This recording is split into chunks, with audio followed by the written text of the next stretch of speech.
I still remember his face when I showed him the child support papers. We were standing in front of our daughter's school. He'd suddenly reappeared after months of absence, trying to play the good father. I took the documents out of my bag, handed them to him, and said in the firmest voice I could muster, "Here you go. The judge has ruled. You have to pay. It's your obligation." He looked at the papers, let out that mocking laugh he knew so well, and uttered the phrase that would change everything. "I'd rather go to jail than give you a single penny." That moment the world stopped. The other mothers passing by, the children running, the noise of the cars in the street, everything fell silent. Because I had just heard a man say, right in my face, that going to jail was better than supporting his own daughter. It wasn't about me. Never was. It was about her. About the 6-year-old girl he helped bring into the world, but never helped raise. About the diapers I bought myself. About the nights she had a fever and I rushed to the hospital in the middle of the night with no one by my side. About every plate of food I took from my own mouth to give to her. I swallowed my tears. I wasn't going to give him the satisfaction of seeing me fall apart. I took the papers, put them in my bag and said, "Then you're going to jail. Because I'm not going to accept any more excuses. I'm not going to accept any more promises. Either you pay or I'll enforce the law." He laughed again as if it were a joke. He said I was exaggerating, that it was just a threat, that no judge would ever jail a father for child support. And then I understood I had no idea. I didn't know laws existed for this. I didn't know that disobeying a court order has consequences. Or maybe I did know, but I thought it wouldn't affect me. For the next few months he was gone. He didn't pay. Not a single cent. Not once. The debt kept piling up. I tried to contact him, I sent him messages, I called him. He saw them and ignored them. When he did answer, he always had an excuse ready. That he was unemployed, that he would pay the following week, that I was a gold digger, that I was trying to squeeze money out of him. As if child support were a favor. As if supporting your own daughter were optional. Meanwhile, I was still paying for everything myself. Rent, electricity, water, food, school supplies, clothes, medicine. It all came out of my pocket. I worked odd jobs, stretched every penny until it broke. My daughter would ask me why we couldn't buy her friend's toy, why we didn't go to the park that charged admission, why her school lunch was always the simplest. And I swallowed my anger and explained as best I could that we were saving money, that things would get better, that the important thing was to have food and love. And she accepted it. Because children accept things. But I didn't accept it anymore. It was on a Tuesday that I made the decision. I woke up, stared at the ceiling and thought, enough. Enough of covering for him. Enough of protecting someone who protects no one. Enough of being afraid of seeming crazy, overreacting, vindictive. He had made his choice. He had told me to my face that he preferred jail, so I was going to give him exactly what he wanted. I called the court. I scheduled a hearing. I gathered all the evidence. The ignored messages, the bank statements showing 0 deposits, the bills I paid myself. And I waited. He didn't show up for the hearing. Of course, anyone who evades child support also evades a judge. The prosecutor requested an arrest warrant. And the judge, without hesitation, authorized it. An arrest warrant. For non-payment of child support. Something I thought would never happen. But there it was, handwritten, signed and sealed. I left the courthouse with the document in my hand and a strange feeling in my chest. It wasn't happiness. It wasn't revenge. It was justice. It was the first time in 6 years that someone outside my circle had seen the situation and said, "This isn't right. And there will be consequences." And that day I understood that calling the police wasn't an exaggeration. It was survival. If you're listening and you also have an ex who doesn't pay child support, who laughs at you, who thinks the law doesn't apply to him, like this video. Because we have to stop normalizing fathers who abandon their children. And comment below. Have you had the courage to take legal action? Or are you still carrying the burden alone? Sometimes reading another mother's story is the push you need. Took me 2 weeks to find out. 2 weeks I spent on autopilot. Work, home, daughter, bills and so on. I didn't tell anyone about the order. Not the neighbor, not my family, not even my daughter. I kept it like a loaded gun, silent but ready to use if necessary. And deep down, part of me hoped he'd show up, that he'd pay once and for all, and I wouldn't have to resort to extreme measures. But another part, the more tired, the more hurt, already knew. He wasn't going to pay. Not until he was forced to. He called me on a Thursday night. I was making dinner, my daughter was on the couch watching cartoons, when my cell phone rang. I saw his name on the screen and my stomach churned. Answered. And on the other end of the line, for the first time in years, there was no mockery. There was fear. He was nervous, stuttering, talking too fast. He said he'd found out there was an arrest warrant out for him.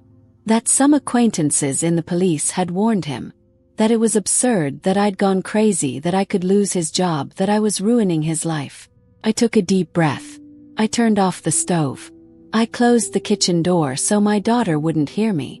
And I answered with a calmness I didn't know I possessed. I'm not destroying anything. You destroyed everything yourself.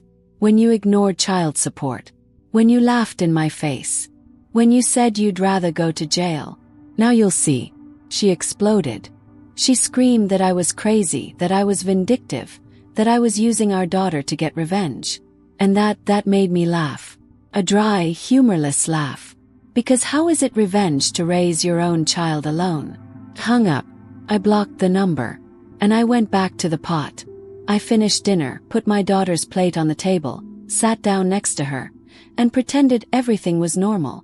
But inside I was trembling. Not from fear. From adrenaline. Because for the first time, he had felt the weight of a real consequence. And I, for the first time, had stopped carrying the weight of everything alone. In the following days he tried everything. He sent me WhatsApp messages from unknown numbers. He sent messages through his sister. He showed up at my neighbor's house asking for me. All to try and convince me to drop the complaint, as if it were something I could easily undo. I explained it to him by message, since he no longer deserved my voice in person. It's not a complaint. It's non-payment. You owe money. The judge ordered you to pay. You didn't pay. Now accept it. He responded with insults. I blocked him again. Then one afternoon, as I was walking back from the market with my daughter, she appeared. Not alone. With her mother. The woman who, when I got pregnant, called me a gold digger. Who said her son wasn't obligated to do anything. Who turned her back on me when I needed her most. And now there she was in front of my house, tears streaming down her face, begging for mercy, saying her son wouldn't survive prison, that he was a good boy who'd just gone astray. I looked at her. I looked at my daughter who was holding my hand. And I answered loud and clear so that she and he could hear. Where was that concern when I was starving? Where was that crying when I didn't have money to buy diapers? Where were you when I held her feverish, alone, with no one around? Her mother was speechless. She lowered her head.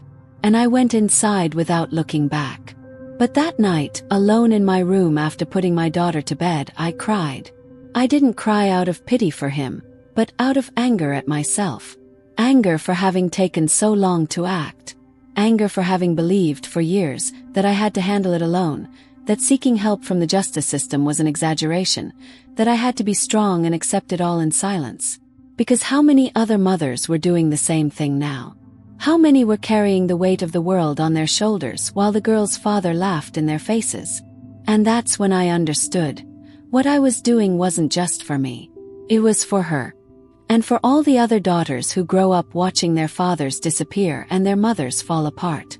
Because someone had to show that this wasn't normal. That it wasn't acceptable. And that, indeed, it had consequences. After that visit to his mother, a week of silence passed. I thought he'd given up, that he'd accepted he'd have to face the consequences. I carried on with my life.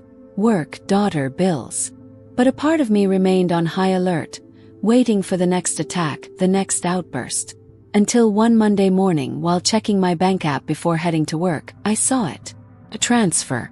For the exact amount of the back child support from the last 3 months. I stared at my phone screen in disbelief. I read his name in the transaction history. I checked the amount 3 times. It was real. He had paid. For the first time in 6 years, my daughter's father had deposited money into his account. Not out of kindness, not out of conscience, but out of fear. Fear of being arrested. And you know what I felt? It wasn't relief. It was rage. Rage knowing he always could. He always had the means. But he chose not to pay until he was threatened. I sat on the edge of the bed, phone in hand, and let the anger wash over me. Because for 6 years I'd worked miracles with the money that came in. I'd stretched it, cut it, improvised. I'd gone hungry so she could eat. I'd postponed bills to pay for school supplies. And him. He had money. He had a car, a new cell phone, he went out to bars with his friends. And he said he couldn't send 200 reis a month to his daughter. But at the same time, looking at that deposit, I felt something else. Victory. Small, bittersweet, but victory nonetheless. 'Cause I had done it. I had gone all the way. I hadn't given up when he laughed in my face, when he insulted me, when he had his mother emotionally blackmail me. I had held on, I had trusted in justice, and now it was there. Proof that it was worth fighting for.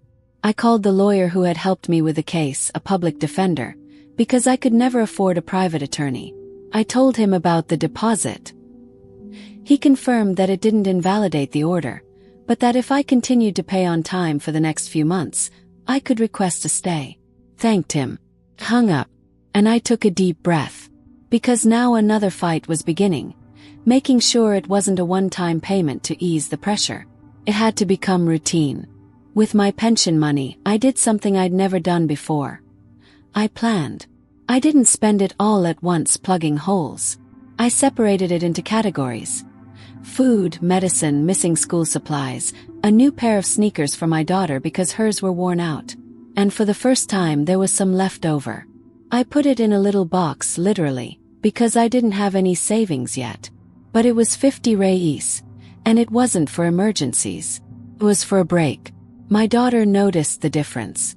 Not because I told her, but because suddenly there was more fruit in the fridge, yogurt that used to be a luxury, and her school lunch was a little more substantial. She looked at me the other day while we were eating together and said, "Mom, everything is different now.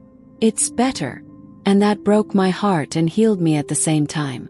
Because better was the bare minimum. It was what it always should have been. But that only happened when I forced it. I didn't call to thank him. I didn't write to him. I didn't offer any explanation. Because it wasn't a favor. It was an obligation. It was the bare minimum required by law. And I wasn't going to treat him like a hero for finally doing the bare minimum after 6 years of neglect. If he wanted recognition, he should look elsewhere. With me, he'd only find demands. But that night, after putting my daughter to bed, I sat on the sofa and allowed myself a small, controlled relief. Because for the first time, I wasn't carrying the weight of it all alone. Not because he had become a present father, but because I had done what was right. And no one was going to take that away from me. You'd think that after the first payment, I'd sleep soundly. That the victory would be complete, without a single burden. But it wasn't like that. In the following weeks, as the money kept arriving in my account, he'd paid 2 months in a row, always on time, always perfectly, always with the threat of jail hanging over him. Something strange began to grow inside me. It wasn't pride. It was guilt. Guilt for having done this to him. Guilt for having threatened him with jail. Guilt for hearing his mother's voice echoing in my head. "You're going to destroy my son's life." And even knowing rationally that I had done nothing more than demand what was rightfully mine, a part of me, that part that society teaches every woman to have, whispered, "Didn't you exaggerate?" I started having nightmares. I dreamt he was arrested, that my daughter grew up and blamed me, that everyone pointed the finger at me as the villain. I would wake up sweating, my heart racing, and I needed to go to her room just to see her sleeping, breathing, alive. Because deep down, what scared me wasn't his arrest. It was the trial. The judgment of the people who would say I was vindictive, selfish, that I used my daughter as a weapon. My neighbor, who had always supported me, made a comment that struck me. We were having coffee at her house while the children played, And she said, without malice, but with the naivete of someone who's never been through it, "But now he's paying for it, isn't he? Isn't it possible to get him out of jail? Imagine the trauma for your daughter if her father goes to jail." And that struck me. Was she right? Or was I right? Or could it be both at the same time? I spent days agonizing over it. Agonizing until I couldn't bear it anymore. Until I called the therapist Roberto, the billionaire who had helped me in the past, had recommended. I scheduled an emergency session. And I broke down. I told her everything. The back child support, his taunts, the court order, the payment, and the guilt that was eating me up inside. She listened without interrupting. And when I finished, she asked me a question that changed everything. If your daughter were in your place, would you want her to accept being disrespected just so you wouldn't seem bad? I remained silent, because the answer was obvious. Well, never. If my daughter grew up and went through what I went through, I would want her to fight, to demand respect, to use the law to her advantage. And then the therapist added, "You didn't do anything wrong. You did the right thing. And you feel guilty because you were taught that a woman who fights for what's hers is aggressive. But demanding the bare minimum isn't aggression. It's survival." I left that session breathing differently. Still scared, still with doubts, but with a greater certainty. I couldn't give in. Not now. Because if I gave in, if I released the pressure, he would disappear again. He would test my resilience once more. And I wasn't going to leave my daughter in that place. Not after everything I had fought for to get out of there. That night, as I lay beside my daughter, she turned to me, half asleep, and said, "Mom, you're the bravest person I know." I took her hand, squeezed it gently, and whispered, "I'm just a mother doing what needs to be done." But deep down I knew. Bravery isn't the absence of fear. It's acting despite it. And I acted. Even while trembling. Even while feeling guilty. Even with everyone judging me. And if you're listening and you also feel guilty for demanding, for insisting, for defending your rights, I want to tell you something. You're not the villain. You're a mother. And mothers protect. Comment below if you've ever felt guilty for doing the right thing. Because we have to stop carrying this burden alone. A burden that isn't ours to bear. It was a Saturday morning. One of those rare days when I wasn't in a rush. When my daughter gave me the push I didn't know I needed. We were sitting on the living room floor, putting together a jigsaw puzzle I'd bought with part of my pension. Nothing expensive, just one of those simple cardboard ones, but she loved it. As we were putting the pieces together, she blurted out, with that pure sincerity only children possess, "Mom, we're happier now, aren't we?" I stopped, puzzle piece in hand, and looked at her. Her little eyes were sparkling. It wasn't just about the puzzle. It wasn't just about the fruit in the refrigerator or the better lunch at school. It was about something bigger. She had felt the difference. The difference of a mother who was no longer constantly on the verge of exhaustion. Of a home where the basics weren't lacking. Of breathing easier, even if it was still far from ideal. Hugged her. I hugged her tight. And for the first time in weeks, the guilt I felt began to crack. Because it didn't matter what her mother-in-law said. It didn't matter what the neighbor thought. It didn't matter if she was afraid of going to jail. What mattered was there. My daughter smiling, relaxed, no longer carrying the weight of our extreme poverty on her shoulders. That was what mattered. That was what I had fought for. We finished the puzzle together. When we put the last piece in place, she clapped and shouted, "We did it!" And I repeated more to myself than to her, "We did it!" Because it wasn't just about the puzzle. It was about everything. About having come so far. About not giving up when everyone doubted us. About believing that justice could work, even when it seemed impossible. That afternoon she asked us to bake a cake. Something we hadn't done in months, because eggs, milk, and flour were a luxury when we barely had enough money for rice. But now we made it. Now there were leftovers. Not much, but there were some. We baked it together. She cracked the eggs. Half spilled, but she was happy. She stirred the batter. She licked the spoon. And when the cake came out of the oven, warm, smelling of childhood, she looked at me and said, "Thank you, Mom. For everything." I almost cried right there. Because for her, everything was a piece of cake. But for me, everything was 6 years of silent warfare. It was washing dishes while pregnant. It was almost fainting at work. It was confronting a man who humiliated me. It was going to court scared but with my head held high. It was saying no when everyone expected me to give in. Everything was surviving. That night, after putting her to bed, I picked up my phone and reread his old messages. The ones where he laughed in my face. The ones where he said I'd never amount to anything. The ones where he called me crazy, hysterical, a gold digger. I read them all again. And this time it didn't hurt. 'Cause I had proven him wrong. I had done it. Not alone. The justice system had helped me, Roberto had helped me, the public defender's office had helped me. But I pursued him. I fought. And no one was going to take him from me. I deleted the messages.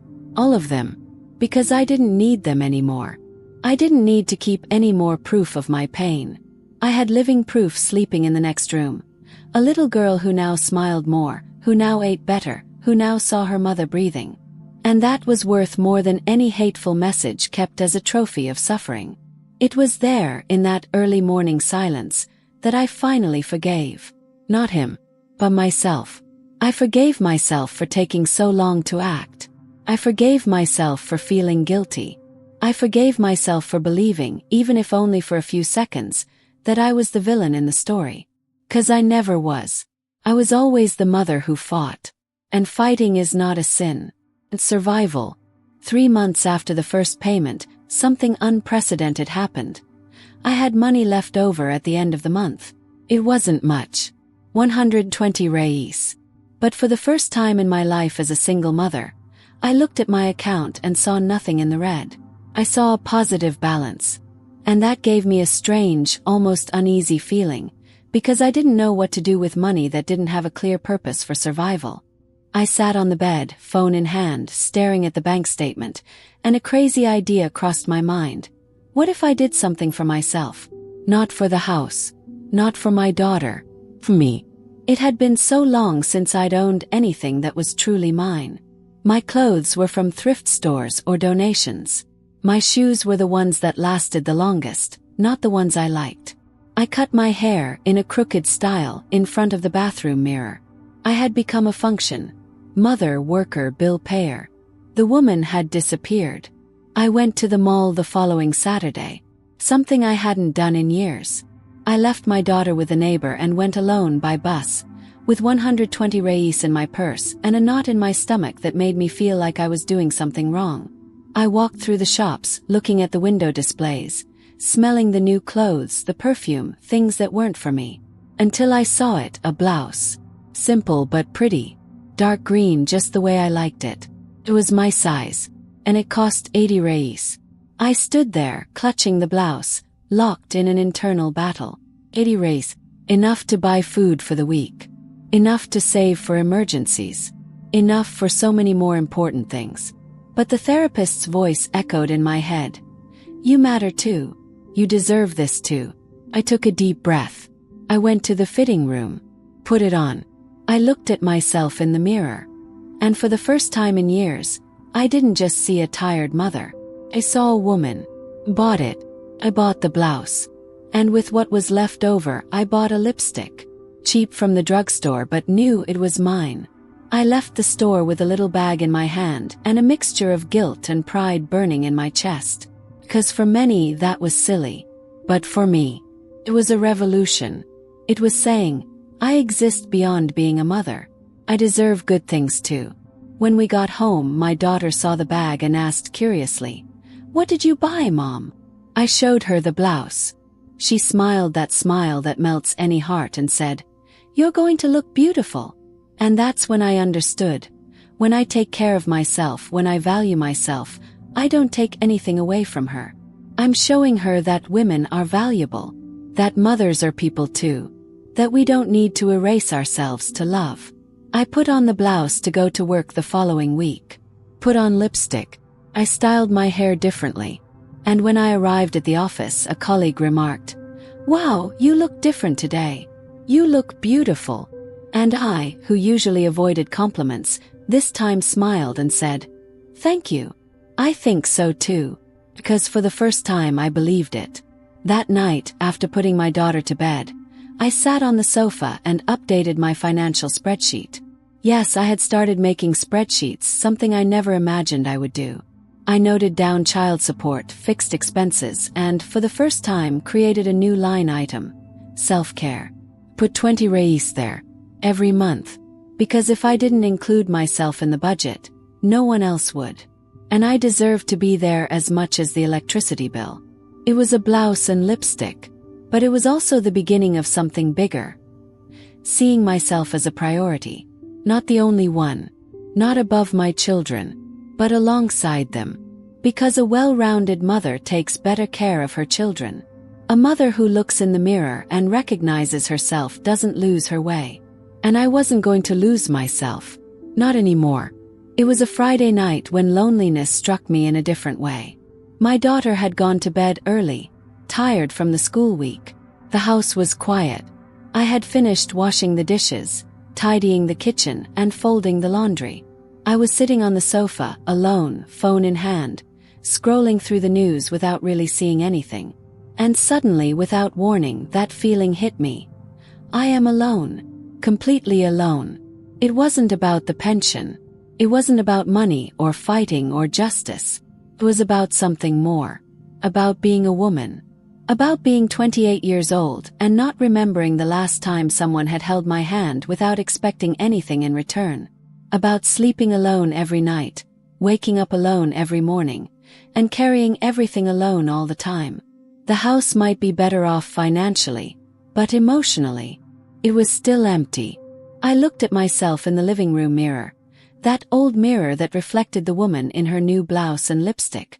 And I wondered, who is looking at me besides a mother? Who saw me as a woman? Who saw me as someone who also felt desire, loneliness, a longing to be cared for? Because everyone saw the warrior, the strong single mother, the one who could handle anything. But no one saw the woman who, sometimes, just wanted to rest her head on someone's shoulder and not have to deal with anything for 5 minutes. The last time I had a real boyfriend was before my daughter was born, 7 years ago. Since then, it's been nothing but failed attempts, dating apps that never worked out because, when the guys found out I had a daughter, they disappeared. Or worse, they stayed but made it clear that a child was a burden. As if my daughter were a weight, not a blessing. And I always dumped them. Because no one was going to come into my life treating my daughter like a problem. But cutting ties didn't eliminate the loneliness. It didn't erase the longing to be kissed, touched, desired. To have someone to talk to at the end of the day who wasn't the neighbor or the therapist. To have companionship that wasn't an obligation, but a choice. And that made me feel guilty. Because I should be happy just with my daughter, shouldn't I? Wasn't she enough? Wasn't I selfish for wanting more? I called my therapist the next day. I told her about my loneliness. She listened and said something that touched me deeply. You can be a mother and still miss the company of an adult. You can love your daughter with all your heart and still want a partner. One doesn't negate the other. You're not selfish. You're human. And for the first time, I allowed myself to accept it without guilt. I started paying attention to myself in a different way. Not just to clothes and lipstick, but to how I felt. I started listening to music I liked again. I started watching movies that weren't for children. I started writing in a notebook again, something I used to do as a child and had forgotten. And little by little, I reconnected with the woman who existed before motherhood. Not to erase my mother, but to remember that both could coexist. One night, my daughter caught me dancing alone in the kitchen with my headphones on while I was making dinner. She laughed and asked, "Why are you dancing, Mom?" And I, laughing too, replied, "Because I'm happy." And it was true. Not a complete, perfect fairy tale happiness, but a possible happiness. The happiness of a woman who was still standing, who still had dreams, who still believed she deserved to be loved, by herself and perhaps someday by someone who truly valued her. I didn't have a boyfriend. I didn't have a Prince Charming waiting around the corner. And maybe I never would. But I had myself. And for the first time, that didn't seem like a small thing. Felt like a beginning. If you follow this journey, subscribe to the channel. Because there's still a long way to go. And I want you to see how far we can go when we stop denying ourselves. 6 months after the first alimony payment, I realized something. My life had improved, yes, but I was still living on the edge. The alimony arrived and helped, but my salary was still insufficient. I was still too dependent on everything going perfectly at once. Any unexpected event, a fever, expensive medicine, an unforeseen expense, and I would fall back into despair. I didn't want to live like that anymore. I didn't just want to survive anymore. I wanted to build something. One Sunday afternoon, while my daughter played in the neighbor's garden, I sat down with a pen and paper and did something I'd never done well before. I planned. Not just the month, but the year. The next 2 years. I wrote down everything I wanted. To save money for an emergency fund, to take a course that would give me the chance to earn more, to one day move out of my rented apartment and have my own place. Seemed impossible, but writing it down was a start. I started researching. Free courses, training programs, anything that would give me an extra tool to improve my life. I found a technical course in administration at night, with a full scholarship for low-income single mothers.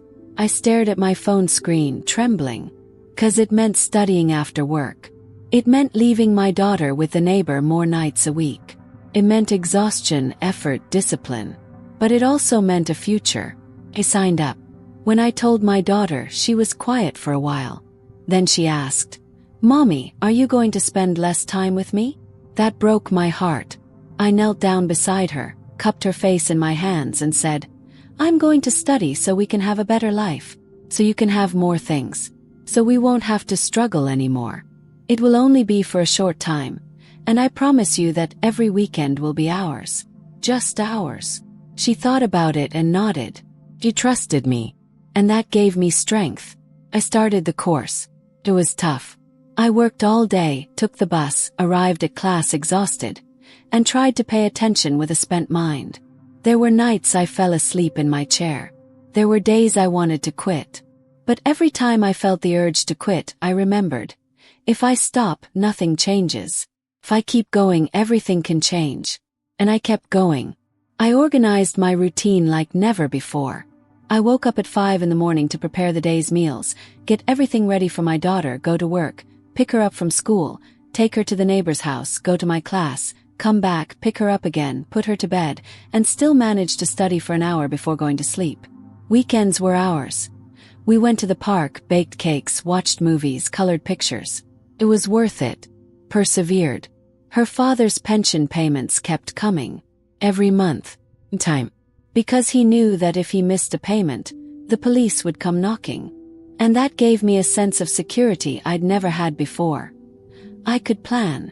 I knew that at least that money would arrive. And with it I could focus on everything else. On my own growth. On my future. On our future. 3 months after the course started, my boss called me in for a chat. My heart sank.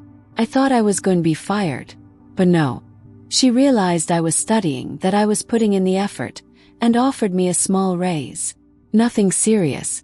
But it was an extra 100 reis.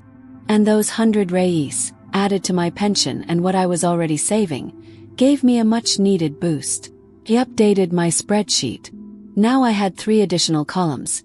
Emergency fund, which was growing slowly, but it was growing. Investment in myself, courses, books, anything that would help me grow. And dreams, owning my own home, which was still a long way off but no longer impossible. I looked at those columns and smiled.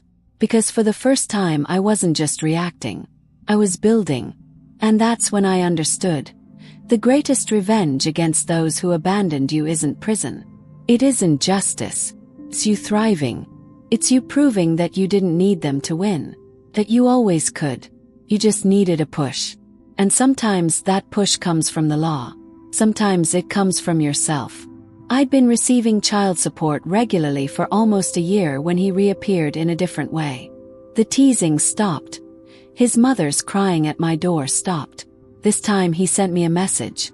A long message full of apologies saying he'd thought a lot, that he'd realized his mistakes, that he wanted a relationship with his daughter, that he wanted to be a real father. I read it 3 times. Every word filled me with a mixture of anger and disbelief. Because where was that thoughtfulness when she was a baby? Where was that remorse when I asked him for help and he laughed in my face? Where was that desire to be a father when he said he'd rather go to jail? But at the same time, a part of me, the part tired of carrying everything alone, thought, what if it's true? What if he really has changed?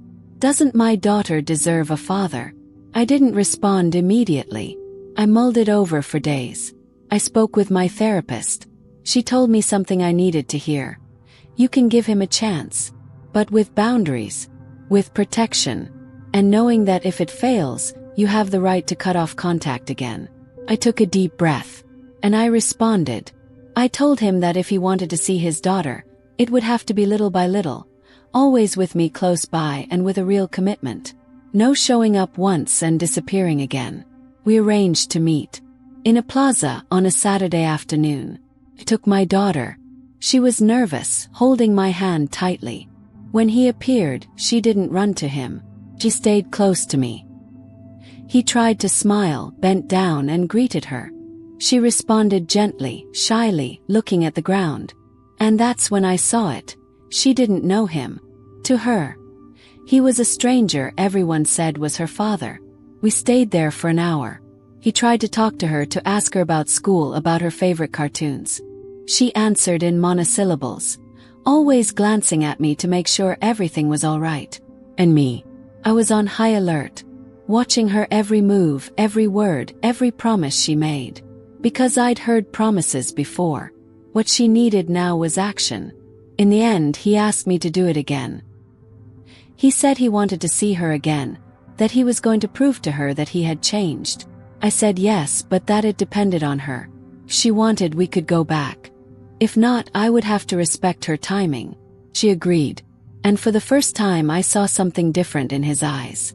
It wasn't quite paternal love yet, but it was something close to shame, to the awareness of what he had lost. When we got home, my daughter was quiet. I asked her if she'd enjoyed seeing her father. She shrugged and said, "He seems nice, but I still don't know if I like him." It was so honest, so blunt that it broke my heart. I hugged her and said, "You don't have to like me now. You don't have to like me ever if you don't want to.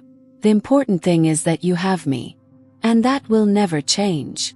In the following weeks, he stayed in touch. He asked how she was, sent messages asking if he could see her again. And I, with all the control I'd learned to have, gradually gave him permission. Always in my presence. Always on my own time. Because if I'd learned anything, it was that trusting again takes time. And he didn't deserve unlimited trust just because he decided to show up. But what bothered me most wasn't him. It was the external pressure. His family started pressuring me. "Let him take her alone. You're being controlling. He's the father." And that silently enraged me. Because where were those voices when I needed them? Where was that defense of paternal rights when it vanished? Now that I was paying child support out of fear of jail, did everyone want me to forget about it and make things easier? It wasn't going to happen. I replied to one of her aunts as politely as I could. "She'll earn her place with actions, not with your demands. If she's truly changed, she'll show it. And if not, I'll protect my daughter. As I always have. Alone." She didn't like it. But I didn't care. Because for the first time, she wasn't asking for approval. She was demanding respect. The following months were the most emotionally difficult since it all began. Not because of the financial problems which had improved, but because of the internal struggle. Because every time he showed up to see my daughter, every time she started to smile a little more in his presence, I felt a strange pain in my chest. It wasn't jealousy. It was anger. Anger because he had the privilege of arriving now, with everything ready, without having carried the burden. I had spent 6 years alone. 6 years cleaning up vomit, waking up in the middle of the night, battling fevers, wiping away his tears, teaching him to read, teaching him to tie his shoes. 6 years in which he didn't show up. And now, all it took was for him to appear with an ice cream, with a smile, with an empty promise, for him to suddenly have the title of father. While I, who did everything, remained the one who demanded, the one who set limits, the one who was a nuisance. There was a day when I snapped. It was after a date where he took my daughter for ice cream. Always with me, of course, and she came back excited, saying he'd promised to take her to the amusement park. Promise. Again. The same weapon he always used. When I got home, I called him. And I let it all out. You can't promise what you're not going to deliver. You can't play with her hope. Because when you disappear again, and I know you will, I'll be the one holding back her tears. Like I always have. He remained silent on the other end.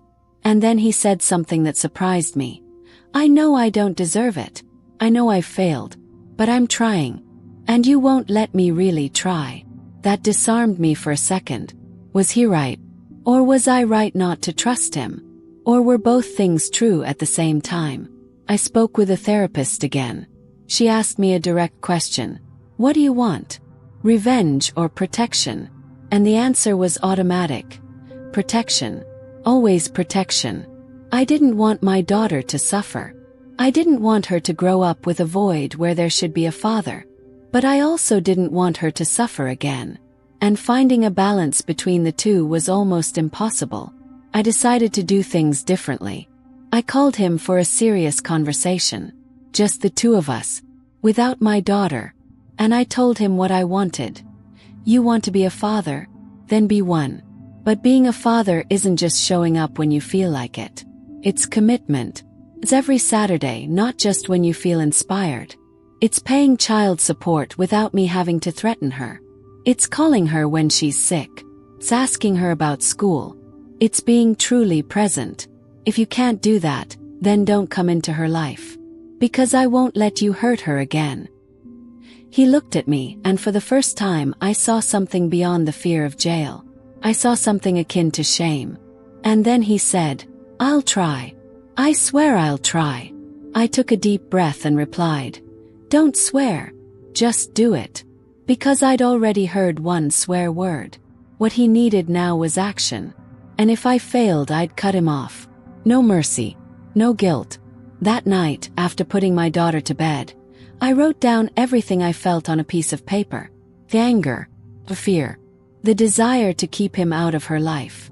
But also the hope, small, fragile, that maybe, just maybe, she could have a father.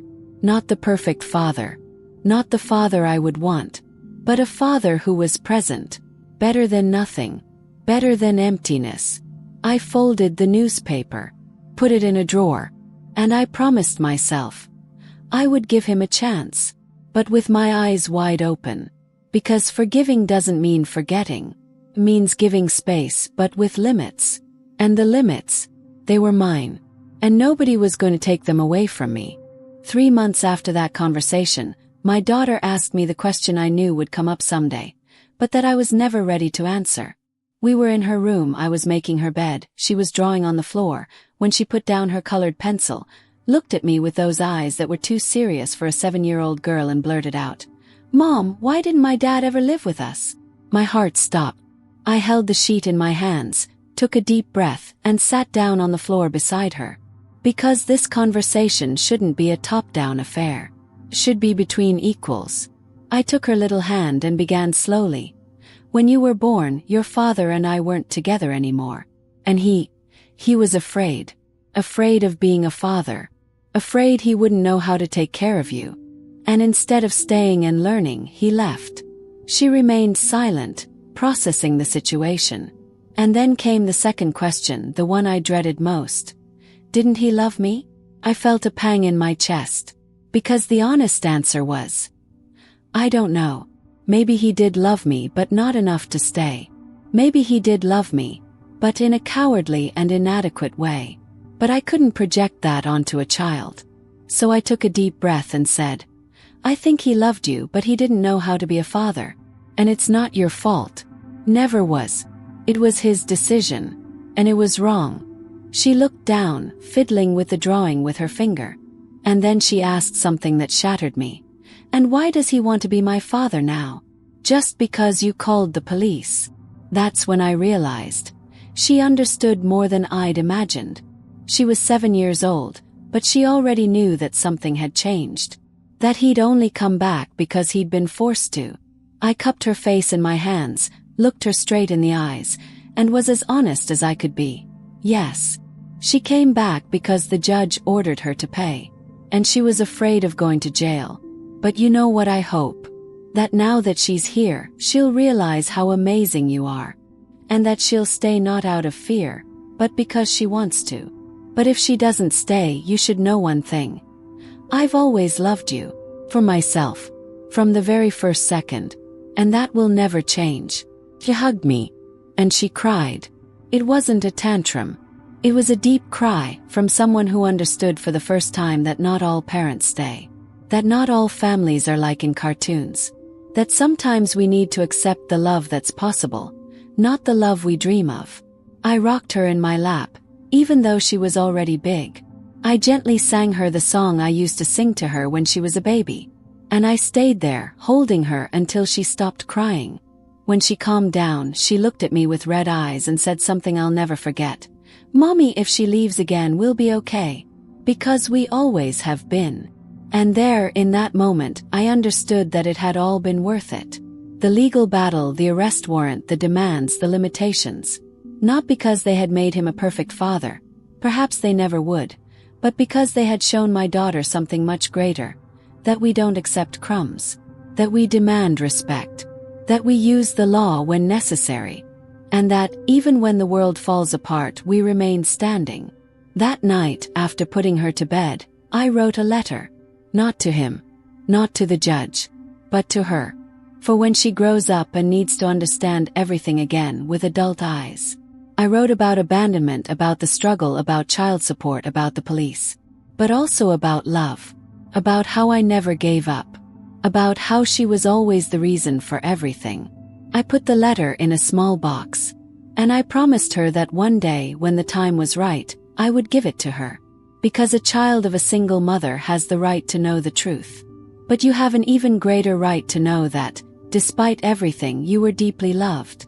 If I could go back in time today and meet the woman I was 2 years ago, the one who heard "I'd rather go to jail than pay you" and swallowed back tears of shame, I would sit beside her, take her hand and say, "Call the police. Take legal action. It's not an exaggeration. It's not revenge. It's the least you deserve." Because for years I carried this burden alone.